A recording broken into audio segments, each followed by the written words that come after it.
जयाच्या जनी जन्मनामार्थ झाला, जयाने सदा वास नामात केला. जयाच्या मुखी सर्वदा नाम कीर्ती, नमस्कार त्या ब्रह्मचैतन्य मूर्ती. ಶ್ರೀರಾಮ್ ಸಮರ್ಥ. ಎಲ್ಲ ಆತ್ಮಜ್ಯೋತಿಗಳಿಗೆ ಸಾಷ್ಟಾಂಗ ಪ್ರಣಾಮ ಮಾಡುತ್ತಾ ನನ್ನ ಸದ್ಗುರುಗಳಾದ ಶ್ರೀ ಚಂದ್ರಕುಮಾರ್ ಅವರ ದಿವ್ಯ ಚರಣಾರವಿಂದಕ್ಕೆ ಸಾಷ್ಟಾಂಗ ಪ್ರಣಾಮಗಳನ್ನು ಸಲ್ಲಿಸುತ್ತಾ ಇಂದಿನ 3 ಮೇ ಶ್ರೀ ಮಹಾರಾಜರ ಪ್ರವಚನ ನಿಶ್ಚಯಪೂರ್ವಕ ನಾಮಸ್ಮರಣೆ ಹಾಗೂ ಚಿತ್ತಶುದ್ಧಿ. ನಾಮಸ್ಮರಣೆ ಏತಕ್ಕಾಗಿ ಮಾಡ್ತಿದ್ದೀವಪ್ಪ ಅನ್ನೋದ ನಿಶ್ಚಯ ಮಾಡಬೇಕು. ನನ್ನ ಸ್ವ ಉದ್ಧಾರ ಮಾಡಲಿಕ್ಕೆ, ನಾನು ಯಾರು ಎಂಬುವುದು ತಿಳಿಯುವುದಕ್ಕೆ, ನನ್ನ ಸ್ವಸ್ವರೂಪದ ಗುರ್ತೈಸಲಿಕ್ಕೆ, ನಾನು ಆತ್ಮಜ್ಯೋತಿ ಇದ್ದೀನಿ ಎಂಬುವ ಇರುವಿಕೆ ತಿಳುವಳಿಕೆ ಬರಲಿಕ್ಕೆ ಹಾಗೂ ನನ್ನ ಚಿತ್ತಶುದ್ಧಿ ಆಗಲಿಕ್ಕೆ ಮಾಡ್ತಾ ಇರೋದು.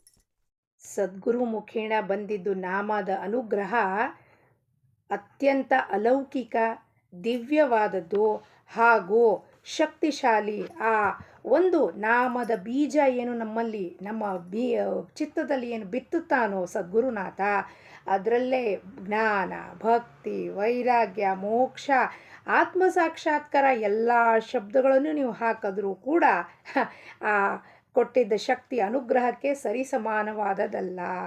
ಅಂಥ ಒಂದು ಅಲೌಕಿಕದ ನಾಮದ ಅನುಗ್ರಹ ಗುರುನಾಥ ಯಾವಾಗ ಮಾಡ್ತಾನೋ ಅದನ್ನು ನಿಶ್ಚಯಪೂರ್ವಕವಾಗಿ ಮಾಡಬೇಕು. ಏತಕ್ಕಾಗಿ ಕೊಟ್ಟಿದ್ದಾನಪ್ಪ? ಜನ್ಮ ಜನ್ಮಾಂತರದಿಂದ ಅಡಕವಾದ ವಾಸನೆಯಿಂದ ನನ್ನ ಚಿತ್ತ ಮಾಲಿನ್ಯ ಆಗಿ ಭಗವಂತನ ಅರಿತುಕೊಳ್ಳಿಕ್ಕೆ ಸಾಧ್ಯತೆ ಆಗ್ತಿಲ್ವಲ್ಲಪ್ಪ. ಅವನದು ನಂದು ಸಂಬಂಧ ಏನು, ನಾನು ಏತಕ್ಕಾಗಿ ಬಂದೀನಿ, ಆ ಸದ್ಗುರುನಾಥ ಏಕಕ್ಕೆ ಬಂದಿದ್ದನ್ನು ಕೊಟ್ಟಿದ್ದಾನಪ್ಪ ಅಂತ ತಿಳಿಸ್ಕೊಡ್ಲಿಕ್ಕೆ ನಾಮದ ಸ್ಮರಣೆ ಮಾಡಿದಾಗ ನಮ್ಮ ಚಿತ್ತ ಶುದ್ಧಿಯಾಗಿ ಆ ಭಗವಂತನ ಸಾಕ್ಷಾತ್ಕಾರ ಆಗತ್ತೆ. ಹಾಗಾಗಿ ನಾವು ನೀವು ಎಲ್ಲರೂ ಸೇರಿ ಸದ್ಗುರು ಮುಖೇಣ ಕೊಟ್ಟಿದ್ದ ನಾಮದ ಸ್ಮರಣೆಯ ಜ್ಯೋತಿಯನ್ನು ಅಖಂಡವಾಗಿ ನಮ್ಮ ಹೃದಯದಲ್ಲಿ ಯಾವಾಗಲೂ ಅದನ್ನು ಬೆಳಗೋಣ. ಸದ್ಗುರುನಾಥನಿಗೆ ಎಷ್ಟು ನಾವು ಕೋಟ್ಯಾನುಕೋಟಿ ನಮಸ್ಕಾರ ಸಲ್ಲಿಸಿದ್ರೂ ಅವನು ಈ ಜೀವಾತ್ಮನ ಉದ್ಧಾರ ಮಾಡಲಿಕ್ಕೆ ಅಂಥದ್ದು ನಾಮೋದನ್ನು ಅನುಗ್ರಹ ಮಾಡಿದ್ದಾನೆ ಅಂತ ನಿತ್ಯವಾಗಲೂ ಆ ಗುರು ಸ್ಮರಣೆಯಲ್ಲಿ ಇರೋಣ. ಮತ್ತೆ ನಮ್ಮ ಚಿತ್ತಶುದ್ಧಿ ಮಾಡಿಕೊಂಡು ಇದೇ ಜನ್ಮದಲ್ಲಿ ಆ ಭಗವಂತನ ಪಾದಕ್ಕೆ ನಾವು ಎಲ್ಲರೂ ಸೇರೋಣ ಅಂತ ಹೇಳುತ್ತಾ ಏನು ಹೇಳ್ತಾರೆ ಶ್ರೀ ಮಹಾರಾಜರು, ಎಲ್ಲರೂ ಸೇರಿ ನೋಡೋಣ. ನನಗೆ ಇಂಥದ್ದೊಂದು ಇನ್ನೂ ಮಾಡಬೇಕಾಗಿದೆ ಎಂಬ ಕಲ್ಪನೆಯನ್ನು ಬಿಡಬೇಕು. ಗುರುನಾಥ ಸಿಕ್ಕದ ಮೇಲೂ, ಸದ್ಗುರುನಾಥ ಸಿಕ್ಕದ ಮೇಲೂ ಇನ್ನೂ ನಾನು ಏನಾದ್ರು I have to achieve something, ಏನಾದ್ರು ಪಡ್ಕೋಬೇಕಾಗಿದೆಯಪ್ಪ, ಏನಾದ್ರು ಮಾಡಬೇಕಾಗಿದೆಯಪ್ಪ, ಗಳಿಸ್ಬೇಕಾಗಿದೆಯಪ್ಪ ಅಂದರೆ ಏನಾಗುತ್ತಪ್ಪ, ಇದನ್ನು ಬಿಡಬೇಕು. ಯಾಕೆಂದರೆ ಮತ್ತೆ ಆ ಜೀವಾತ್ಮಗೆ ಭ್ರಾಂತಿ, ಮೂರ್ಖತನದಲ್ಲಿ ಮಾತಾಡ್ತಿದೆ, ಅಜ್ಞಾನದಲ್ಲಿ. ನಾನು ಏನಾದ್ರು ಸದ್ಗುರು ಸಿಕ್ಕದ ಮೇಲೂ ಏನಾದ್ರು ಮಾಡಬೇಕಾಗಿದೆಯಾ? ನಾವು ಅವನು ಸೂತ್ರಧಾರಿ, ನಾನು ಪಾತ್ರಧಾರಿ ಅಂದಮೇಲೆ ನನ್ನ ಸೂತ್ರ ಅವನ ಕೈಯಲ್ಲಿದೆ, ನಾನು ಕೊಡೋ ಹಂಗೂ ಇಲ್ಲ ಅವನಿಗೆ. ನಾನು ನನ್ನ ಸೂತ್ರವನ್ನು ನನ್ನ ಸದ್ಗುರುನಾಥನಿಗೆ ಕೊಟ್ಟುಬಿಟ್ಟಿದ್ದೇನೆ, ಎಲ್ಲಿಂದ ಕೊಡ್ಲಿಕ್ಕೆ ಸಾಧ್ಯತೆ ಉಂಟು? ನನಗೆ ಈ ದೇಹದ ಮೇಲೆ, ಮನಸ್ಸಿನ ಮೇಲೆ, ಬುದ್ಧಿ ಮೇಲೆ ನಂದೇನಾದ ಅಧಿಕಾರನೇ ಇಲ್ಲ ಅಂದಮೇಲೆ ಆ ಸೂತ್ರಧಾರಿ ಹೆಂಗೆ ಹೇಳ್ಕೊಂಡು ಹೋಗ್ತಿರ್ತಾನೋ ಅವನಿಂದ ಕಣ್ಮುಚ್ಕೊಂಡು ನಾನು ಹೋಗ್ತಾ ಇರಬೇಕು. ಸತ್ಕಿ ನಾವ ಸದ್ಗುರು ಖೇವಟಿಯ ಸದ್ಗುರು ಭವಸಾಗರ ತರಾಯೋ ಅಂತ ಮೀರಾಬಾಯಿ. ನಾನು ಭವಸಾಗರವನ್ನು ದಾಟಿ ಬಂದೆ. ಯಾವಾಗ?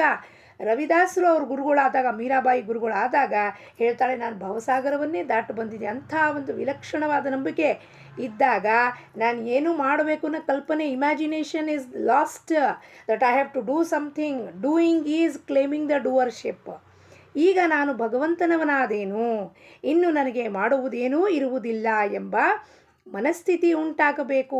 ಮೈಂಡ್ಸೆಟ್, ಮನಸ್ಥಿತಿ ಬಾಹ್ಯವಾಗಿ ಹೇಳ್ತಿಲ್ಲ, ಯಾವುದು ಇಲ್ಲಿ ಬಾಹ್ಯವಾಗಿ ಸಂಬಂಧಪಟ್ಟಿಲ್ಲ, ಎಲ್ಲ ಆಂತರಿಕವಾಗಿ ಸಂಬಂಧಪಟ್ಟಿರೋದು.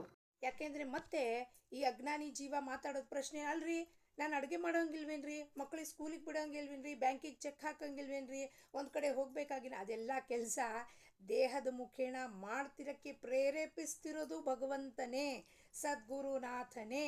ಹಾಗಾಗಿ ನಾನು ಏನಾದ್ರು ಮಾಡಬೇಕು ಅನ್ನೋದು ಕಲ್ಪನೆಯನ್ನು ಬಿಟ್ಬಿಡಿ. I have to do something, achievement ಮಾಡ್ಕೋಬೇಕ್ರಿ. ನನ್ನ ವಾಸನೆ ಅನುಸಾರವಾಗಿ ಈ ಶರೀರವನ್ನು, ಬುದ್ಧಿಯನ್ನು, ಮನಸ್ಸನ್ನು ಹಿಡ್ಕೊಂಡು ಇಂದ್ರಿಯ ಮುಖೇಣ ಕೆಲಸಗಳನ್ನು ಪರಮಾತ್ಮನೇ ಪ್ರತಿ ಕ್ಷಣವೂ ಮಾಡಿಸ್ತಾ ಇದ್ದಾನೆ. ಇದು ಮನಸ್ಥಿತಿ ಉಂಟಾಗಬೇಕು. ಹೇ ಪರಮೇಶ್ವರನೇ, ನಾನು ಇನ್ನು ನಿನ್ನ ಸಲುವಾಗಿಯೇ ಬಾಳುತ್ತೇನೆ. ನಿನ್ನ ನಾಮಸ್ಮರಣೆ ಹೊರತು ನನಗೆ ಬೇರೆ ಕರ್ತವ್ಯ ಏನೂ ಉಳಿದಿಲ್ಲ ಎಂಬ ನಿಶ್ಚಯ ಮಾಡುವುದರಿಂದ ಮನಸ್ಸಿಗೆ ಸಮಾಧಾನ ಆಗಲಿಕ್ಕೆ ಬೇಕು. ಇಂಥ ನಿಶ್ಚಯ ಆದಾಗ ಮನಸ್ಸಿಗೆ ಏನಾಗುತ್ತೆ, ಒಳಗೆ ಆಹ್ಲಾದ, ಸಮಾಧಾನ, ಶಾಂತಿ ಅನ್ನಿ, ನಿವಾಂತ ಅನ್ನಿ ಆಗತ್ತೆ. ವಾರ್ಧಕ್ಯದಿಂದ ಮನಸ್ಸು ದಣಿದಿರುತ್ತದೆ, ಆದ್ದರಿಂದ ನಾಮಸ್ಮರಣೆ ಆಗುವುದಿಲ್ಲ ಎಂಬ ಅನ್ನುವುದು ಉಚಿತವಲ್ಲ. ವಾರ್ಧಕ್ಯ ಅಂದರೆ ಓಲ್ಡ್ ಏಜ್. ಶರೀರವು ದಣಿವು ಆಗಬಹುದು, ಏಕೆಂದರೆ ಬಾಲ್ಯದಲ್ಲಿ ಬೆಳೆಯುವುದು, ವಾರ್ಧಕ್ಯದಲ್ಲಿ ದಣಿಯುವುದು ಶರೀರದ ನೈಸರ್ಗಿಕ ಕ್ರಮವೇ ಆಗಿರುತ್ತದೆ. ನ್ಯಾಚುರಲ್ ಇದು, ಪ್ರಕೃತಿಯ ನಿಯಮ. ಏನು ಹುಟ್ಟುತ್ತೋ ಬೆಳೆಯುತ್ತೋ ಅದಕ್ಕೆ ಕ್ಷೀಣ ಆಗಿ ಒಂದು ದಿವಸ ವಾಪಸ್ ಲಯ ಆಗಬೇಕು. ಸೃಷ್ಟಿ ಆಯಿತು ದೇಹದ್ದು, ದೇಹ ಬಾಲ್ಯದಲ್ಲಿ ಹೆಂಗಿತ್ತು, ಪುಟಾಣಿ ಇದ್ದಾಗ ಹೆಂಗಿತ್ತು, ಬೆಳೀತಾ ಬೆಳೀತಾ ಬೆಳೀತಾ ಮತ್ತೆ ಪುನಃ ಕ್ಷೀಣ ಆಗ್ತಾ ಹೋಯಿತು. It is deteriorating, it is bound to happen. This is the law of nature. ಆದರೆ ಮನಸ್ಸು ದಣಿವಾಯಿತು ಎಂಬುದು ಮಾತ್ರ ಯುಕ್ತಿ ಸಂಗತಿ ಅಲ್ಲ. ಮನಸ್ಸು ಪರಮೇಶ್ವರನ ಅಂಶವೇ ಆಗಿರುತ್ತದೆ ಎಂದು ಭಗವದ್ಗೀತೆಯಲ್ಲಿ ತನ್ನ ದಿವ್ಯ ವಿಭೂತಿಗಳನ್ನು ಹೇಳುವಾಗ ಭಗವಂತನೇ ಹೇಳಿರುತ್ತಾನೆ. ಭಗವಂತ ನನ್ನ ಹತ್ರ ಏನೇನಿದೆ ಅಂತ ಹೇಳುವಾಗ ಮನಸ್ಸು ಕೂಡ ನನ್ನದೇ ಅಂಶ ಇರುತ್ತದೆ ಅಂತ ಹೇಳ್ತಾನೆ.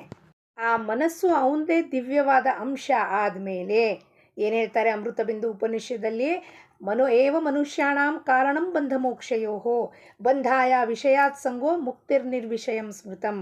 ಅವನದೇ ಅದು ಇರೋದ ಮೇಲೆ ಆ ಮನಸ್ಸಿಗೆ ನಾನು ಸ್ವೇಚ್ಛಾಚಾರವಾಗಿ ನಡ್ಕೋತೀನಿ ರೀ, ನಾನು ಮನಸ್ಸಿಗೆ ಬಂದಿದ್ದಂಗೆ ಮಾತಾಡ್ತೀನಿ ರೀ ಅಂತ ಸಾಧ್ಯನೇ ಇಲ್ಲ. ಯಾಕೆಂದರೆ ಅದಕ್ಕೆ ಮನಸ್ಸು ಹಿಡಿತನೂ ಪರಮಾತ್ಮನ ಕೈಯಲ್ಲೇ ಇರೋದು. ಹಾಗಂದ್ರೆ ನಾವು ಯಾಕೆ ಹಿಂಗೆ ಮಾತಾಡ್ತೀವಿ?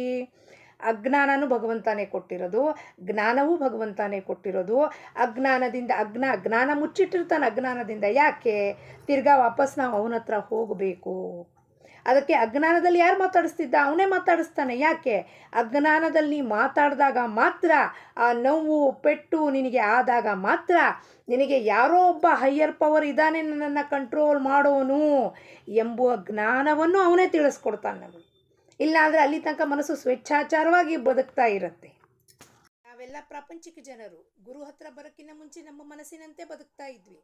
ಹೆಂಗೋ ಮಾತಾಡ್ತಿದ್ವಿ, ಹೆಂಗೋ ಕುತ್ಕೋತಿದ್ವಿ, ಸಿಟ್ಟು ಮಾಡ್ತಿದ್ವಿ, ವಿಕಾರಗಳ ಮೇಲೆ ನಮಗೆ ಪ್ರಭುತ್ವ ಇಲ್ಲ, ಹೆಂಗೋ ಬದುಕ್ತಾ ಇದ್ವಿ, ಏನೋ ಬದುಕ್ತಾ ಇದ್ವಿ. ಆದರೆ ಸದ್ಗುರುನಾಥನ ಪದರಿಗೆ ಒಮ್ಮೆ ಬಿದ್ದ ಮೇಲೆ ನಾವು ನಮ್ಮ ಸೂತ್ರ ಅವನ ಕೈಯಲ್ಲಿ ಹಿಡ್ಕೊಂಡಾಗ ಅದನ್ನು ಸರಿಪಡಿಸ್ತಾನೆ.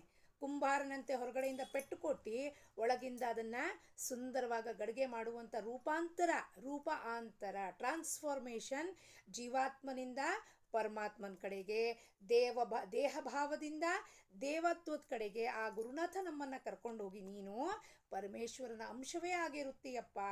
ತಪ್ಪಿ ಮರ್ತಿ ಜನ್ಮ ಜನ್ಮಾಂತರದ ವಾಸನೆಯಲ್ಲಿ ಸಿಕ್ಕಾಕೊಂಡು ನಿನ್ನ ನಿಜತ್ವವನ್ನು ತಿಳ್ಕೊಂಡಿಲ್ಲ, ಅದನ್ನು ತಿಳಿಸಿ ನಿನ್ನ ಸ್ವಸ್ವರೂಪದಲ್ಲಿ ನಿನ್ನನ್ನು ಸಮಾವೇಶ ಮಾಡಿಸುತ್ತೇನೆ ಅಂತ ಮಾರ್ಗ ತೋರಿಸಿ, ದಾರಿ ತೋರಿಸಿ, ಸಾಧನೆಯ ಮುಖೇನ ವಾಪಸ್ ನಮಗೆ ಅವನು ಈ takes us back to the source of divinity which we are all.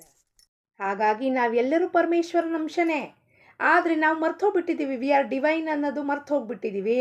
ಆ ಮನಸ್ಸು ಬುದ್ಧಿ ಸ್ವೇಚ್ಛಾಚಾರವಾಗಿ ಬದುಕುವ ಅಭ್ಯಾಸದಿಂದ, ಯಾವಾಗ ಈ ಜನ್ಮ ಅಲ್ಲ, ಜನ್ಮಾಂತರದ ಮನುಷ್ಯ ಜನ್ಮ ಬಂದಾಗ ನಾನೇ ಎಲ್ಲ ಮಾಡುತ್ತೇನೆ ಅಂತ ಆ ಕರ್ಮದಲ್ಲಿ ಸಿಕ್ಕಾಕೊಂಡು ಅದರ ಫಲ ಅನುಭವಿಸ್ತಾ ಮತ್ತೆ ವಿಕಾರಕ್ಕೆ ಬಲಿಯಾಗಿ ನಾವು ಈ ಒಂದು ಜೀವನ, ಪಶುಗತೆ ಜೀವನ ಬದುಕ್ತಾ ಇರ್ತೀವಿ. ಆ ಪಶು ಜೀವನದಿಂದ ಮನುಷ್ಯ ಜೀವನದಿಂದ ದೇವತ್ವಕ್ಕೆ ಕರ್ಕೊಂಡು ಹೋಗುವ ಸರ್ವಥಾ ಜವಾಬ್ದಾರಿ ಸದ್ಗುರುನಾಥನಿರುತ್ತೆ. ಹಾಗಾಗಿ ಒಮ್ಮೆ ನಾವು ಅವನ ಪದರಿಗೆ ಬಿದ್ದರೆ, ನಿನ್ನ ಪದರಿಗೆ ಬಂದು ಬಿದ್ದೆ, ಇನ್ನು ಮೇಲೆ ನಾನು ಗೆದ್ದೆ, ಇನ್ನು ಮೇಲೆ ನಾನು ಗೆದ್ದೆ, ಇನ್ನು ಮೇಲೆ ನಾನು ಗೆದ್ದೆ, ಮೊರೆ ಹೊಕ್ಕೆ ಸದ್ಗುರುರಾಯ, ದೂರ ಮಾಡೋ ಮೋಹ ಮಾಯ, ಮೊರೆ ಹೊಕ್ಕೆ ಸದ್ಗುರುರಾಯ. ಹಾಗೆ ನಾವೆಲ್ಲರೂ ನಮ್ಮ ಕೈಯನ್ನು ಸದ್ಗುರುನಾಥನ ಕೈಯಲ್ಲಿ ಕೊಟ್ಟು, ಅಪ್ಪ ನೀ ಎಲ್ಲಿ ನಡೆಸ್ಕೊಂಡು ಹೋಗ್ತೀಯೋ ಅವ್ನು ನಡೆಸ್ಕೊಂಡು ಹಾದಿ ಸುಂದರವಾಗಿರುತ್ತೆ. ಹೂವು ಇರುತ್ತೆ, ಅಲ್ಲಿ ಮುಳ್ಳಿರೋದಿಲ್ಲ. ಮುಳ್ಳು ಪ್ರಪಂಚದಲ್ಲಿ ಉಂಟು, ದುಃಖ ಪ್ರಪಂಚದಲ್ಲಿ ಉಂಟು. ಸದ್ಗುರುನಾಥನ ಜೊತೆಗೆ ಯಾವ ಥರವಾದ ಬಾಧೆ ಇಲ್ಲ. ಮನಸ್ಸಿನ ಅತ್ಯಂತ ಕ್ಷೀಣ ಅವಸ್ಥೆ ಅಂದರೆ ಮೃತ್ಯು ಸಮಯ. ಆದರೆ ಆ ಸಮಯದಲ್ಲೂ ನನ್ನ ಸ್ಮರಣೆ ಇರಬೇಕು ಎಂಬ ಭಗವಂತನು ಹೇಳಿರುವಾಗ, ಅದಕ್ಕೂ ಮೊದಲು ಯಾವುದೇ ಸಮಯದಲ್ಲಿ ಮನಸ್ಸು ದಣಿಸಿರುತ್ತದೆ, ಆದ್ದರಿಂದ ಸ್ಮರಣೆ ಆಗುವುದಿಲ್ಲ ಅನ್ನುವುದು ಉಚಿತವಲ್ಲ. ಪ್ರಾರಂಭದಲ್ಲಿ 6 ಗಂಟೆಗಳ ಕುಳಿತು ಜಪ ಮಾಡುತ್ತಾ ಇರಬಹುದು. ಅಷ್ಟು ಈಗ ಸಾಧ್ಯ ಆಗಲಿಕ್ಕಿಲ್ಲ. ಅಷ್ಟು ಹೊತ್ತು ಕುಳಿತುಕೊಳ್ಳುವುದಕ್ಕೂ ಆಗಲಿಕ್ಕಿಲ್ಲ.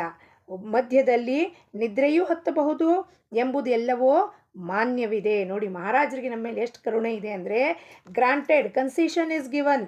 ಫಸ್ಟ್ ನೀನು ಯೌವನದಲ್ಲಿ ನಿನಗೆ ಬಹಳಷ್ಟು ಜೋಶ್ ಇರಬಹುದು, ಶರೀರ ಸೃದೃಢ ಇದ್ದಾಗ. ಇಲ್ಲಿಂದ ಕೆಲವರು ಸಾಧನೆ ಮಾಡಿರ್ತಾರೆ 40 ವರ್ಷ 50 ವರ್ಷಗಳ ಕಾಲ. ಇವಾಗ ಅವ್ರು 70-75 ವರ್ಷ ನಿರಂತರವಾಗಿ ಸಾಧನೆಯಲ್ಲಿದ್ದಾರೆ. ಅವ್ರು ಹೇಳ್ತಾರೆ, ಏನಪ್ಪ ಈಗ ಶರೀರ ಅಷ್ಟು ಹೊತ್ತು ಕೂಡ್ಲಿಕ್ಕಾಗೋದಿಲ್ಲ, ಶರೀರದ ಒಂದು ಕ್ಷೀಣತೆಯನ್ನು ಅಥವಾ ದುರ್ಬಲತೆಯಿಂದ ಕೂಡಕ್ಕಾಗಲ್ಲ. ಅದಕ್ಕೂ ಮಹಾರಾಜರು ಮಾನ್ಯತೆ ಕೊಡ್ತಾರೆ. ಏನಪ್ಪ, that is perfectly all right. ಅದು ಸಹಜಿಕ, ಕೂಡ್ಲಿಕ್ಕಾಗದೇ ಇರಬಹುದು ಮುಂಚೆ ಅಂತರ. ನಿದ್ರೆಯೂ ಬರ್ಬೋದು, ಆದರೆ ಸ್ಮರಣೆ ಮಾಡುವುದಿಲ್ಲ ಎಂಬುದು ಹೇಳಲಾಗದು. ಅಭ್ಯಾಸ ಮಾಡಿ ಮಾಡಿ ಮಾಡಿ ಮಾಡಿ ನಾ ಕೂತಾಗೂ ಕೂಡ ಅಪ್ಪ ರಾಮ, ಅಪ್ಪ ಚಿದಂಬರ, ಅಪ್ಪ ಕೃಷ್ಣ, ಪರಮಾತ್ಮ ಅಂತ ಬಾಯಲ್ಲಿ ಬರ್ತಾನೇ ಇರುತ್ತದು, ಅದು ಹೋಗುವುದಿಲ್ಲ ಎಲ್ಲೂ.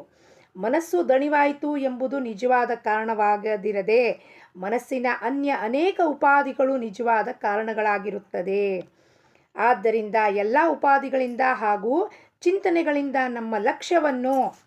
ನಮ್ಮ ಲಕ್ಷ್ಯವನ್ನು ತೆಗೆದು ಭಗವಂತನ ಕಡೆಗೆ ಹಚ್ಚುವುದು ಅವಶ್ಯವಿರುತ್ತದೆ. ಉಪಾಧಿಗಳು ಹಚ್ಕೊಂಡಿರೋದು, ಉಪಾಧಿಗಳು ತೊಂದರೆ ಕೊಡ್ತಾ ಇದೆ. ಏನು ಉಪಾಧಿ? ನಾನಮ್ಮ ಇದ್ದೀನಿ, ನಾನು ಅತ್ತೆ ಇದ್ದೀನಿ, ನಾನು ನೆಗೆಣ್ಣಿ ಇದ್ದೀನಿ, ಪ್ರೊಫೆಷ್ನಲ್ ಇದ್ದೀನಿ, ನನಗಿನ್ನ ನನ್ನ ಕೊಲಿಗಿಗೆ ಪ್ರೇಸ್ ಮಾಡಿಬಿಟ್ರು.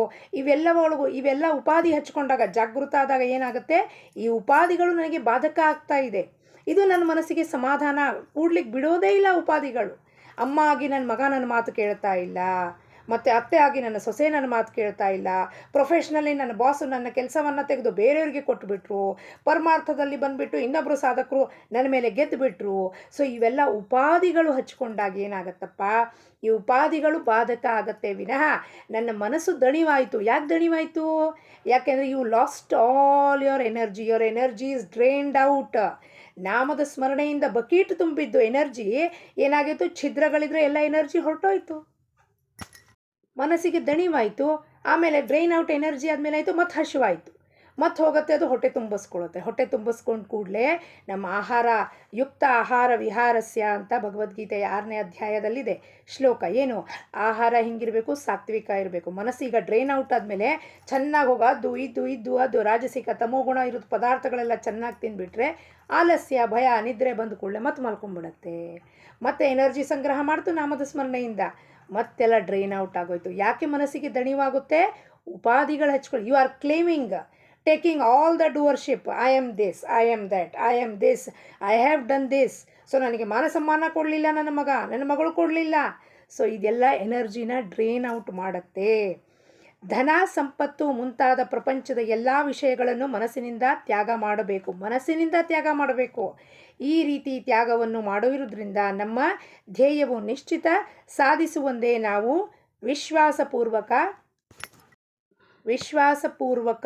ನಾನು ವಿಶ್ವಾಸಪೂರ್ವಕ ಹೇಳುತ್ತೇನೆ. ಮಹಾರಾಜರು ಹೇಳ್ತಾರೆ, ಧ್ಯೇಯ ನಿಶ್ಚಿತ ಆಗತ್ತೆ ಯಾವಾಗ? ಇದು ಮನಸ್ಸಿನಿಂದ ತ್ಯಾಗ ಮಾಡಬೇಕು.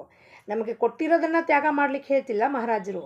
ಏನು ಕೊಟ್ಟಿದ್ದಾರೋ ಪ್ರಾರಬ್ಧದಿಂದ, ಆ ಸುಖ ಪುಣ್ಯದ ಗಂಟಿನಿಂದ ನಮಗೇನು ಸಿಕ್ಕಿದೆಯೋ ಅದೆಲ್ಲವೂ ಅವ್ರ ಇಚ್ಛೆಯಿಂದ ಬಂದಿರೋದು, ಪರಮಾತ್ಮನ ಇಚ್ಛೆಯಿಂದ. ಅದು ಹೋದಾಗೂ ಕೂಡ ನಿನ್ನ ಮನಸ್ಸಿಗೆ ಆಘಾತ ಆಗಬಾರದು. ಯಾಕೆಂದರೆ ನಾನು ಮಾಡಿದ್ದು ಪುಣ್ಯ, ನಾನು ಮಾಡಿದ್ದು ಪಾಪ. ಇದರಲ್ಲಿ ಭಗವಂತ ಏನು ಮಾಡ್ತಾನೆ, ಹೊರಗಡೆಯವ್ರ ಜನ ಏನು ಮಾಡ್ತಾರೆ? Everything is mine. Paramartha starts from me and ends from me. ಇದರಲ್ಲಿ ಮಧ್ಯದಲ್ಲಿ ಯಾರಿಗೂ ಸಂಬಂಧವೇ ಇಲ್ಲ. ಹಾಗಾಗಿ ನಾವು ಇನ್ನೊಬ್ಬರಿಗೆ ದೋಷ ಕೊಡೋದಾಗಲಿ, ಇನ್ನೊಬ್ಬರು ನನ್ನ ದುಃಖಕ್ಕೆ ಕಾರಣೀಭೂತ ಆಗಿರೋದು, ನನ್ನ ಪುಣ್ಯ ನನ್ನ ಪಾಪದ ಗಂಟಲ್ಲಿ ಬೇರೆಯವ್ರ ಸಹಭಾಗಿ ಹೆಂಗಾಗ್ಲಿಕ್ಕೆ ಸಾಧ್ಯ? ಅದಕ್ಕೆ ಪರಮಾತ್ಮ ಏನು ಕೊಟ್ಟೇನೆ? ಫ್ರೀ ವಿಲ್ ಅಂದರೆ ಏನು? ಪುರುಷಾರ್ಥವನ್ನು ಸಾಧಿಸು ಅಂದರೆ ನಿನಗೆ ಕೊಟ್ಟಿರೋ ಮನಸ್ಸು ಬುದ್ಧಿನ ಬಳಕೆ ಮಾಡಿ ವಿವೇಕದಿಂದ ಭಗವಂತನ ಹತ್ರ ಹಚ್ಚಪ್ಪ, ಇನ್ನೊಬ್ಬರ ಹತ್ರ ಹೋಗಬೇಡ ಅನ್ನೋದನ್ನು ಸದ್ಗುರುನಾಥ ತಿಳಿಸ್ಕೊಡ್ತಾನೆ. ನಾನು ಬಹಳ ಒಳ್ಳೆಯವಳಿದ್ದೀನಿ ರೀ, ನನಗೆ ಯಾಕ್ರಿ ದುಃಖ ಆಯಿತು, ನನಗೆ ಯಾಕೆ ಜನ ದುಃಖ ಕೊಡ್ತಾರೆ ಅಂದರೆ ಅದಕ್ಕೆ ಒಂದೇ ಒಂದು ಸಿಂಪಲ್ ಉತ್ತರ ಗುರುನಾಥ ಏನು ಕೊಟ್ಟಿದ್ದ, ನಾವು ಮಾಡಿದ ಪಾಪದ ಪುಣ್ಯದ ಕರ್ಮವು ನಾವೇ ಅನುಭವಿಸ್ಬೇಕಮ್ಮ. He used to tell, as you sow you shall reap, so don't cry. ಈ ಅಳೋದು ಬೂಟಾಟಿಕೆ ಬೇಡ. ಯಾಕೆಂದರೆ ನಾನೇ ಮಾಡಿದ್ದ ಕರ್ಮಗಳನ್ನು, ನಾನು ಮಾಡಿದ ಕರ್ಮಕ್ಕೆ ನಾನು ಬೇರೆಯವರಿಗೆ ಇವರಿಂದ ನನಗೆ ತೊಂದರೆ ಆಯಿತು, ಅವರಿಂದ ತೊಂದರೆ ಆಯಿತು, ಅದಕ್ಕೆ ನನಗೆ ಹಾರ್ಟ್ ಅಟ್ಯಾಕ್ ಬಂತು ಅಂದರೆ ದೋಷ ಕೊಡೋಂಗಿಲ್ಲ ಯಾರಿಗೂ. ನಮ್ಮ ಜನ್ಮಾಂತರದ ಪಾಪದ ಗಂಟು ಯಾವಾಗ ಬಿಚ್ತಾ ಹೋಗುತ್ತೋ ಆಯಾ ಜಡ್ಡು ಜಾಪತ್ರೆ ಘಟನೆಗಳು unfavourable conditions it will unfold. Similarly as ಪುಣ್ಯದ ಗಂಟು ಒಳ್ಳೆ ಕೆಲಸಗಳನ್ನು ಮಾಡುವುದು, ಭಗವಂತ ಚಿಂತನೆ ಮಾಡೋದು, ಇದು ಪುಣ್ಯದ ಗಂಟದಲ್ಲಿ ಸೇರಿದೆ. ಸೊ ಅದು ಅನ್ಫೋಲ್ಡ್ ಆಗ್ತಿದೆ. ಹಾಗಾಗಿ ಎರಡೂ ಸ್ಥಿತಿಯಲ್ಲೂ ಒಪ್ಕೊಳ್ಳೋನು ಅವನು ಯೋಗಿಯಾಗಿರ್ತಾನೆ. ಯಾಕೆಂದರೆ ಎರಡೂ ಸಮತ್ವ ಭಾವದಿಂದ ಸ್ಥಿತಪ್ರಜ್ಞನಾಗಿ ಆ ಕಂಡೀಷನ್ಸ್ನ ಒಪ್ಕೊಳ್ಳೋದೇ ಯೋಗಿಗಳ ಲಕ್ಷಣ ಆಗಿರುತ್ತದೆ. ಹಣದ ವಾಸನೆ ಹಾಗೂ ಲೌಕಿಕದ ಆಸೆ ಮನುಷ್ಯನನ್ನು ಭಗವಂತನಿಂದ ದೂರ ಮಾಡುತ್ತದೆ. ನಾವು ಅವುಗಳ ಹಿಡಿತದಲ್ಲಿ ಸಿಗಬಾರದು. ನಾವು ಪ್ರಪಂಚದಲ್ಲಿ ವ್ಯವಹರಿಸುತ್ತಾ ಇರುವಾಗ ಲೋಕೇಶಾಣ ಹಾಗೂ ವಿತ್ತೇಶಾಣ ಸಂಬಂಧ ಬಂದೇ ಬರುತ್ತದೆ. ಲೋಕೇಶಾಣ ಅಂದರೆ ಮಾನಸಮ್ಮಾನದ ಅಪೇಕ್ಷೆ, ವಿತ್ತೇಶಾಣ ಅಂದರೆ ಧನ ಸಂಗ್ರಹ ಮಾಡುವುದು ಮತ್ತು ಧನದ ಆಸೆ ಆಸಕ್ತಿಗಳಲ್ಲಿ ಬೀಳುವುದು ಅಥವಾ ಅದರದ ಬಗ್ಗೆ ಅಭಿಮಾನ ಹೊಂದುವುದು ಇದರಲ್ಲಿ ಬಂದೇ ಬರುತ್ತದೆ. ಅದನ್ನು ಅಗಲಗಳಿಗೆ ಯಾವುದು ಕಠಿಣವಿರುತ್ತದೆ, ಅದನ್ನು ಸಪ್ರೇಟ್ ಮಾಡಲಿಕ್ಕೆ ಸಾಧ್ಯ ಇಲ್ಲ. ಆದರೆ ಯಾರಿಗೆ ಭಗವಂತನ ಪ್ರೇಮ ಬೇಕಾಗಿದೆಯೋ ಅವರು ಅವುಗಳ ಗುಣಧರ್ಮಗಳನ್ನು ಅರಿತುಕೊಂಡು ಉಪಯೋಗಿಸಬೇಕು. ಮಾನಸಮ್ಮಾನ ಕೊಡ್ತಿದ್ದಾರೆ ಅಂದರೆ ಅದು ಕ್ಷಣಿಕ ಮಾನಸಮ್ಮಾನ ಅಂತ ತಿಳ್ಕೋಬೇಕು. It is not permanent. ಅಂದರೆ ಅವುಗಳಿಂದ ಆಗುವ ದೋಷಗಳು ನಮ್ಮನ್ನು ಬಾಧಿಸಲಾರವು. ಧರ್ಮಾಚರಣೆ, ಭಗವದ್ಭಕ್ತಿ, ನಾಮಸ್ಮರಣೆ ಹಾಗೂ ಸತ್ಸಂಗ ಇವು ಚಿತ್ತಶುದ್ಧಿಯ ಉಪಾಯವಾಗಿರುತ್ತದೆ. ಧರ್ಮಾಚರಣೆ ಅಂದರೆ ಏನಪ್ಪ? ಧರ್ಮ ಅಂದ್ರೇನು, ಅಧರ್ಮ ಅಂದರೆ ಬಹಳ ಸಿಂಪಲ್ಲು.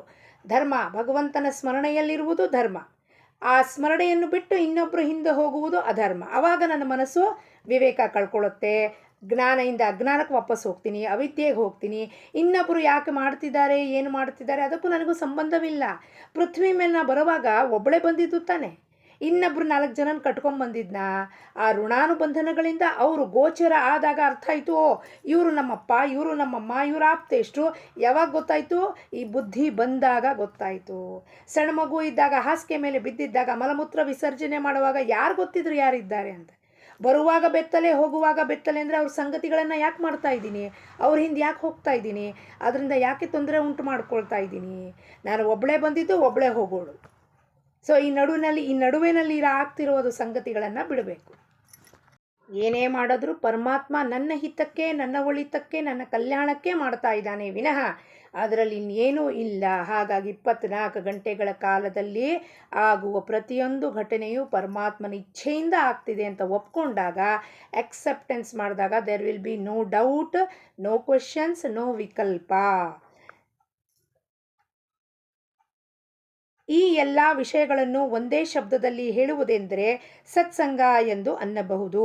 ಚಿತ್ತಶುದ್ಧಿಯ ಲಕ್ಷಣವೇನೆಂದರೆ ಜಗತ್ತೆಲ್ಲವೂ ನಮ್ಮಂತೆ ಸುಖಿಯಾಗಿರಬೇಕು ಎಂಬ ಭಾವನೆ ಆಗುವುದು. ಈ ಭಾವನೆಯನ್ನು ಬೆಳೆಸಿಕೊಳ್ಳಲು ಜಗತ್ತೆಲ್ಲವೂ ಸುಖವಾಗಿರಬೇಕು ಎಂಬ ನಿತ್ಯವೂ ಪ್ರಾರ್ಥನೆ ಮಾಡಬೇಕು. ಲೋಕಾಹ ಸಮಸ್ತಾಹ ಸುಖಿನೋ ಭವಂತು. ಅಂದರೆ ನಿಧಾನವಾಗಿ ಭಗವತ್ ಪ್ರೇಮೆಯು ಸಾಧಿಸುತ್ತದೆ. ಅಭಿಮಾನವು ಮಾತ್ರ ಚಿತ್ತಶುದ್ಧಿಯಲ್ಲಿ ಹಾನಿ ಮಾಡುತ್ತದೆ. ಎಲ್ಲಿ ಹೋದರೂ ಸಂಸ್ಕೃತದಲ್ಲಿ ಹೇಳಿದ್ರು ಲೋಕಾಹ ಸಮಸ್ತಾಹ ಸುಖಿನೋ ಭವಂತು. ಯಾಕಪ್ಪ? ಎಲ್ಲರಿಗೂ ಅಂದರೆ ಏನು? ನನ್ನನ್ನು ಸೇರಿಕೊಂಡು ಎಲ್ಲರಿಗೂ, ಇಡೀ ಎಲ್ಲ ಜನನೇ ಅಲ್ಲ. ಆ ವಾಸ್ತು, ಆ ಸ್ಪೇಸ್, ಆ ಜಾಗ, ಎಲ್ಲಿ ಹೋಗ್ತೀವೋ ಎಲ್ಲರೂ ಸುಖಿಯಾಗಲಿ, ವಾಸ್ತು ಸುಖಿಯಾಗಲಿ, ಆ ಜಾಗ ಸುಖಿಯಾಗಲಿ, ಆ ಜನ ಸುಖಿಯಾಗಲಿ. ಇದನ್ನು ಪ್ರಾಕೃತ ಭಾಷೆಯಲ್ಲಿ ರಾಜಾರಾಮ್ ಮಹಾರಾಜರು ಏನು ಮಾಡಿದ್ರು? ಮಾಗಣಿಯ ಭಂಗ ಅಂತ ಬರೆದ್ರು. ಏನಪ್ಪ? ಸರ್ವಾಲಾಗಿ ನಾಮ ಮಾತ್ರ ಧ್ಯಾವೇ ಭರೋನಿಯ ಯಾತ್ರ. ಯಾರ್ದಾರು ಭಕ್ತರ ಮನೆಯಲ್ಲಿ ಇದು ಭಜನೆ ಮಾಡೋಕ್ಕೆ ಹೋದಾಗ ಕಡೆಗೆ ಇದನ್ನು ಮಾಗಣಿಯ ಭಂಗ ಕೇಳ್ತಾರೆ. ಯಾಕೆ? ಆ ಸ್ಪೇಸ್, ಆ ವಾಸ್ತು, ಆ ಜನರು, ಬಂದಿರತಕ್ಕಂತಹ ಭಕ್ತರು, ಮುಮುಕ್ಷುಗಳು, ಸಾಧಕರಿಗೆ ಏನು ಮಾಡಲಿ ಪರಮಾತ್ಮ ಏನು ಹೇಳ್ತಾರವರು? ಸರ್ವಾಲಾಗಿ ನಾಮ ಮಾತ್ರ ಧ್ಯಾವೇ ಭರೋನಿಯ ಯಾತ್ರ. ಸುಖಿ ಭಾವೆ ಸರ್ವಜನ ಭವರೋಗ ತೋಜಾವುನ. ಸುಖಿ ಭಾವೆ ಸರ್ವಜನ ಭವರೋಗ ತೋಜಾವುನ. भवरोग तो जाऊन, भवरोग तो जाऊन. सर्वलागी नाम मात्रा द्यावे भरोनिया यात्रा. ಸರ್ವಾಲಾಗಿ ನಾಮ ಮಾತ್ರ ಅಂದರೆ ನಾಮ ಎಂಬ ಔಷಧಿಯನ್ನು ಎಲ್ಲರಿಗೂ ದೊರಕಿಸ್ಕೊಡಪ್ಪ ಪರಮಾತ್ಮ ಚಿದಂಬರ. ಅದನ್ನು ಕುಡಿದು ಎಲ್ಲರೂ ಭವರೋಗವನ್ನು ದಾಟಿತಿ. ಯಾಕೆ ಸಂತರು ಸತ್ಪುರುಷರು ಯಾಕೆ ಇದನ್ನು ಬೇಡ್ತಿರ್ತಾರೆ? ಎಲ್ಲರಿಗೂ ಸುಖಿಯಾಗಲಿ ಅಂದರೆ ಅವ್ರ ಉದ್ದೇಶನೇ ಅದಿರುತ್ತೆ. ಅದೇ ನಿತ್ಯವಾಗಲೂ ನಮ್ಮ ಪ್ರಾರ್ಥನೆಯಲ್ಲೂ ಬರಬೇಕು ಅಂತ ಮಹಾರಾಜರು ಹೇಳ್ತಾರೆ. ನಮ್ಮ ಪ್ರಾರ್ಥನೆಯೂ ಕೂಡ ಅದೇ ಆಗಿರಬೇಕು. ಎಲ್ಲರಿಗೂ ಸರ್ವೇ ಜನ ಸುಖಿನೋ ಭವಂತು, ಲೋಕಾಹ ಸಮಸ್ತಾಹ ಸುಖಿನೋ ಭವಂತು. ಯಾಕೆಂದರೆ ನಾವು ಇಲ್ಲಿಂದ ಏನನ್ನು ಕಳಿಸ್ತೀವೋ, what you send you will get it back. ನಮ್ಮ ಮನಸ್ಸಿನಲ್ಲಿ ಇಂಥ ಭಾವನೆ ಇದ್ದಿದ್ದೇ ಆದರೆ ಅದೇ ನಮಗೆ ವಾಪಸ್ ಇಕೋ ಆಗಿ ವಾಪಸ್ ಬರ್ತಾ ಇರುತ್ತೆ. What you are giving you will receive it back many folds. One time you give it will come back 10 times millions. ಮತ್ತು ಇದನ್ನೆಲ್ಲ ಯಾರು ಹೇಳ್ಕೊಡ್ತಾರ್ರಿ? ಬಂದು ಹೆಂಗೆ ನರ್ಸರಿದಲ್ಲಿ ಪ್ರೀ ನರ್ಸರಿದಲ್ಲಿ ಮಕ್ಕಳನ್ನು ಹೋದಾಗ ಕೂಡಿಸೋದು, ಅಭ್ಯಾಸ ಮಾಡಿಸೋದು, ಸ್ಟ್ರೋಕ್ಸ್ ಮಾಡಿಸೋದು ಹೆಂಗೆ ಟೀಚರಲ್ಲಿ ಮಾಡ್ತಾರೋ, ಪರಮಾರ್ಥದಲ್ಲೂ ಕೂಡ ಸದ್ಗುರುನಾಥ ಬಂದೇ ಇವನ್ನೆಲ್ಲ ತಿಳಿಸ್ಕೊಡ್ತಾನೆ. ಇಲ್ಲಾಂದರೆ ನಮಗೇನು ಗೊತ್ತಿತ್ತು ಇವೆಲ್ಲ ಹೆಂಗಾಗತ್ತಪ್ಪ? ನಮ್ಮ ಮಾತನ್ನು ಯಾರು ಕೇಳಿಸ್ಕೋತಿದ್ದಾರೆ? ನಾವು ಅನ್ಕೋತೀವಿ ನಮ್ಮ ಮಾತನ್ನು ಜನ ಕೇಳಿಸ್ಕೋತಿದ್ದಾರೆ. ಅಲ್ಲ, ಇಡೀ ಬ್ರಹ್ಮಾಂಡ ಕೇಳಿಸ್ಕೋತಾ ಇದೆ ನನ್ನ ಮಾತನ್ನು ಈ ಕ್ಷಣಗಳಲ್ಲಿ. ನಾನೇನು ಅನ್ಕೋತೀನಿ, ಅಯ್ಯೋ ಯಾರೂ ಇಲ್ಲ, ನಾನು ಯಾರಿಗೆ ಹೇಳಬೇಕು ಈ ಮಾತು? ಎಲ್ಲರೂ ಕೇಳಿಸ್ಕೋತಿದ್ದಾರೆ. ಸಂತರು, ಸತ್ಪುರುಷರು, ಯೋಗಿಗಳು, ಸಿದ್ಧರು, ಅವ್ಯಕ್ತವಾದಲ್ಲಿ ಯಾರ್ಯಾರು ಹಾಜರಿದ್ದಾರೋ ಈ ಕ್ಷಣಗಳಲ್ಲಿ ಬ್ರಹ್ಮಾಂಡ ಈ ನಿರೂಪಣ ಕೇಳಿಸ್ಕೋತಾ ಇದೆ ಅಂದಮೇಲೆ ಅದು ಆನಂದದಿಂದ, ಪ್ರೇಮದಿಂದ, ಅಪ್ಪ ನೀನೆಲ್ಲ ಕೇಳಿಸ್ಕೋತಿದ್ಯಾ ಅಂತ ಆ ಭಾವನೆಯಿಂದ ವ್ಯಕ್ತಪಡಿಸಿದ್ದೇ. ಆದರೆ ಅವರೆಲ್ಲರೂ ಹೋಗ್ಬಿಡ್ತಾರಲ್ಲಿಂದ. ಅಭಿಮಾನವು ಮಾತ್ರ ಚಿತ್ತಶುದ್ಧಿಯಲ್ಲಿ ಹಾನಿ ಮಾಡುವುದಕ್ಕಾಗಿ ಇರುತ್ತದೆ. ಇದು ಯಾವಾಗ ತನ್ನ ತಲೆ ಎತ್ತುತ್ತದೆಯೋ ಹಾಗೂ ಅಪಾಯ ಮಾಡುತ್ತದೆ ಎಂಬ ತಿಳಿಯುವುದಿಲ್ಲ. ಆದರೆ ಭಗವಂತನ ಸ್ಮರಣೆಯಲ್ಲಿ ಅಭಿಮಾನದ ಮರಣವಾಗಿರುತ್ತದೆ. ಆದ್ದರಿಂದ ನಾವು ಭಗವಂತನ ಸ್ಮರಣೆಯನ್ನು ಅಖಂಡವಾಗಿ ಇಟ್ಟುಕೊಳ್ಳೋಣ, ಆನಂದದಲ್ಲಿ ಇರೋಣ. ಗುರುನಾಥ ಈ ಕೆಲಸ ಕೊಟ್ಟಿದ್ದಾನೆ ಅಂದಮೇಲೆ ಗುರುನಾಥ ಹೆಂಗೆ ಕೊಟ್ಟಿರ್ತಾನೆ? ಗುರುನಾಥ ಯಾರು? ಸಚ್ಚಿದಾನಂದ ಸ್ವರೂಪ ಅವನು. ಆ ಸಚ್ಚಿದಾನಂದ ಸ್ವರೂಪ ಈ ಕೆಲಸವನ್ನು ಕೊಟ್ಟಿದ್ದಾನೆ ಅಂದಮೇಲೆ ತನ್ನ ಆನಂದವನ್ನು ಇಲ್ಲಿ ತುಂಬಿಸಿದ್ದಾನೆ ಅಂದಮೇಲೆ ಅದೇ ಆನಂದವನ್ನು ಶ್ರದ್ಧೆಯಿಂದ, ಭಕ್ತಿಯಿಂದ, ಪ್ರೇಮದಿಂದ ಜನಕ್ಕೆ ಹಂಚಬೇಕು. ಏನೋ ಕಾಟಾಚಾರಕ್ಕೆ ಇದೇನೋ ಕೆಲಸ ಕೊಟ್ಟುಬಿಟ್ಟಿದಾರಲ್ಲಪ್ಪ ಅಂತ ಅಲ್ಲ, ಭಕ್ತಿಯಿಂದ ಭಾವ ತುಂಬಿ ನನ್ನ ಸದ್ಗುರುನಾಥ ಆಯ್ಕೆ ಮಾಡ್ಕೊಂಡು ಈ ಕೆಲಸವನ್ನು ಮಾಡುವು, 10 ಜನಕ್ಕೆ ನಾಮಕ್ಕೆ ಹಚ್ಚುವಂಥ ಒಂದು ಕೆಲಸವನ್ನು ಈ ಜೀವಕ್ಕೆ ಕೊಟ್ಟಿದ್ದಾನಲ್ಲಪ್ಪ ಪರಮಾತ್ಮ. ಎಷ್ಟು ಈ ಜನ್ಮ, ಈ ದೇಹ, ಮನಸ್ಸು, ಬುದ್ಧಿಯನ್ನು ಶುಚಿತ್ವ ಮಾಡಿ ಈ ಕೆಲಸವನ್ನು ಕೊಟ್ಟಿದ್ದಾನಲ್ಲಪ್ಪ ಪರಮಾತ್ಮ. ನಿತ್ಯವಾಗಲೂ ಅವನಿಗೆ ಎಷ್ಟು ಕೃತಜ್ಞತಾ ಸಲ್ಲಿಸಿದ್ರು ಕಡಿಮೆ ಅಲ್ಲಪ್ಪ ಭಗವಂತ ಅಂತ ಸದ್ಗುರುನಾಥನಿಗೆ ಕೃತಜ್ಞತೆ ಭಾವವನ್ನು ಅರ್ಪಿಸೋದು ಅಂದರೆ ಏನು? ನಾವು ಪ್ರೇಮದಿಂದ ಇದನ್ನು ಎಲ್ಲರಿಗೂ ಹಂಚೋದ್ರಿಂದ ಅವನು ಸಂತೋಷಗೊಳ್ತಾನವಾಗ. ಸದ್ಗುರುನಾಥನ ಆಜ್ಞಾ ಪಾಲನ ಮಾಡುವುದು, ಅವನಿಗೆ ರುಚಿಸುವಂಥ ಕೆಲಸ ಮಾಡೋದು ಏನು? ಆನಂದದಲ್ಲಿ ಇರೋದು, ಆನಂದವನ್ನು ಹಂಚೋದು. ಇಂದಿನ ಬೋಧವಚನ, ಜಗತ್ತಿನಲ್ಲಿ ನಾಮದ ಹೊರತು ಬೇರೆ ಸತ್ಯವಿಲ್ಲ ಎಂದು ದೃಢ ಭಾವನೆ ಇಟ್ಕೊಳ್ಳಬೇಕು. ಈ ಭಾವನೆ ಉಂಟಾಗಬೇಕು. ಏನು ಭಾವನೆ ಉಂಟಾಗಬೇಕಪ್ಪ? ನಾಮದ ಹೊರತಾಗಿ ಬೇರೆ ಸತ್ಯವೇ ಇಲ್ಲ, ಆ ಸದ್ಗುರುನಾಥನ ಹೊರತಾಗಿ ಬೇರೆ ಸತ್ಯವೇ ಇಲ್ಲ. ಬಾಕಿ ಇದೆಲ್ಲವೂ ಏನು ಕಾಣಿಸ್ತಾ ಇದೆಯೋ ಇದು ಅಶಾಶ್ವತವಾದದ್ದು. ಆದರೆ ಇದೆ ಅಶಾಶ್ವತ, ಅದಕ್ಕೆ ಎಷ್ಟು ಮಹತ್ವ ಕೊಡಬೇಕು ಅಷ್ಟೇ ಕೊಡಬೇಕು. ಆದರೆ ಜಗತ್ತಿನಲ್ಲಿ ಸದ್ಗುರುನಾಥನ ಹೊರತಾಗಿ ಬೇರೆ ಸತ್ಯ ಇಲ್ಲ ಎಂಬುದನ್ನು ದೃಢವಾದ ನಿಶ್ಚಯ ಮಾಡಿಕೊಂಡು ಸದ್ಗುರುನಾಥನ ಪಾದದಲ್ಲಿ ಸದಾ ಅವನ ಪಾದದ ಅಡಿಯಲ್ಲಿ ನಾವು ಇದ್ದಿದ್ದೇ ಆದರೆ ಭಗವಂತ ನಿಶ್ಚಿತವಾಗಿಯೂ ಇದೇ ಜನ್ಮದಲ್ಲಿ ನಮ್ಮೆಲ್ಲರಿಗೂ ಆ ಕೃಪಾ ಆಶೀರ್ವಾದವನ್ನು ಮಾಡಿ ನಮ್ಮೆಲ್ಲರಿಗೂ ಅವನು ಪ್ರಾಪ್ತಿ ಮಾಡಿಕೊಳ್ಳಿ ಅಂತ ಪ್ರಾರ್ಥನೆ ಮಾಡುತ್ತಾ, ಜಾನಕಿ ಜೀವನ ಸ್ಮರಣ. ಜೈ ಜೈ ರಾಮ್. ಲೋಕಾಹ ಸಮಸ್ತಾಹ ಸುಖಿನೋ ಭವಂತು.